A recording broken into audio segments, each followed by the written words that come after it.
నా పేరు సాయిలు ఏది అర్జున బస్తీ. నా పేరు మీద మూసి ఒడ్డున అది పాములకు, తేళ్లకు, పురుగులకు, దోమలకు జ్వరాలు వచ్చి అన్నిటికొచ్చి ఎంతో మంది మా పిల్లలు, మా చెల్లెలు అందరూ, మా బిడ్డలు అందరూ ఎందరో జ్వరాలకు, దవాఖానలకు పైసలు పెట్టలేక అది చేయలేక మేము కన్నా తిప్పలు పడినాము, కన్ని బాధలు పడినాము. 25 సంవత్సరాల కొద్ది ఈ హైదరాబాద్లో మంచిగా నడిమొడ్డుగా మాకు మంచిగా నల్లలు, నీళ్లు, కరెంటు అన్ని సౌకర్యం చూపించే మావి తీసేసారు.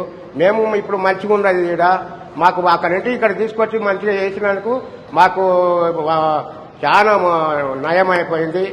మా రేవంత్ రెడ్డి గారు బాగానే మాకు సాయం చేసాడు. మాకు డబుల్ బెడ్రూమ్ ఇల్లు ఇచ్చినందుకు చాలా ఆయన కాలు మొక్కుతా, నేను ఆయనకు పుణ్యం చేస్తా.